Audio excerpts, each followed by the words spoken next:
Assalamualaikum warahmatullahi wabarakatuh. Bismillahirrahmanirrahim. Alhamdulillahi rabbil alamin. Allahumma salli ala Sayyidina Muhammad wa ala alihi wa sahbihi ajma'in, amma ba'du.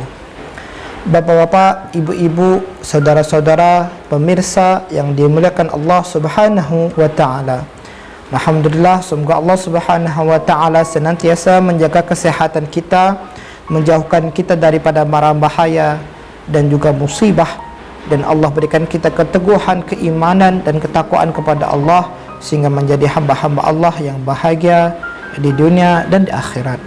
Allah Subhanahu wa ta'ala berfirman, A'udzubillahi minasyaitonirrajim. Bismillahirrahmanirrahim. Inna a'tainakal kautsar fasalli li rabbika wanhar. Inna syani'aka huwal abtar. Inna a'tainakal kautsar. Sesungguhnya kami, wahai Muhammad, telah memberikanmu al-kautsar. Al-kautsar, para ulama tafsir mengatakan bermakna nikmat yang banyak. Nikmat berupa kenabian, nikmat berupa ilmu yang bermanfaat, nikmat berupa mukjizat yang Allah Subhanahu wa ta'ala berikan. Al-Kautsar juga bermakna sungai ataupun telaga yang dijanjikan Allah Subhanahu wa ta'ala untuk Nabi Muhammad sallallahu alaihi wasallam. Nabi Muhammad sallallahu alaihi wasallam pernah bersabda, "Innahu nahrun wa'adanihi Rabbi azza wa jal alaihi khairun katsir wa huwa haudun taridu alaihi ummati yaumal qiyamah." Al-Kautsar adalah sebuah sungai yang Allah janjikan kepadaku, yang memiliki kebaikan yang banyak. Dia juga berupa telaga yang mana nanti umatku, kata Nabi Muhammad SAW, akan datang ke situ untuk meminum darinya. Pemirsa yang dimuliakan Allah Subhanahu wa ta'ala, Allah Subhanahu wa ta'ala melanjutkan, fasalli li rabbika wanhar.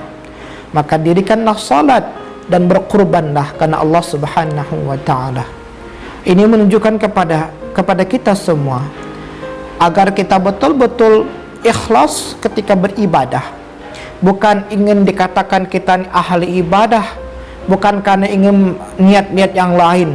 Ketika kita mendirikan salat, ketika selesai daripada wudu, kemudian kita tutup aurat, kita hamparkan sajadah, kita menghadap kiblat, maka kita betul-betul ikhlaskan niat kita untuk mendirikan salat itu karena Allah Subhanahu wa ta'ala.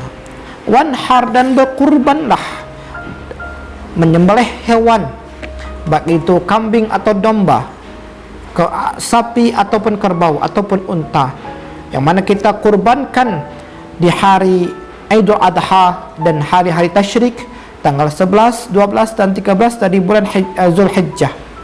Itu kita lakukan atas dasar keimanan dan keikhlasan kepada Allah Subhanahu wa ta'ala. Bukan ingin menunjukkan kita adalah orang yang berada ataupun kaya banyak hartanya sehingga kita mampu berkurban dengan banyak binatang ternak.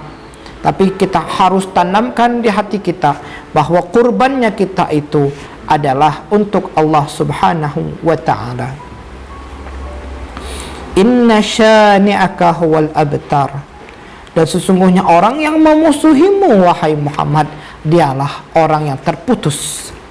Nabi Muhammad SAW pernah mendapatkan musibah.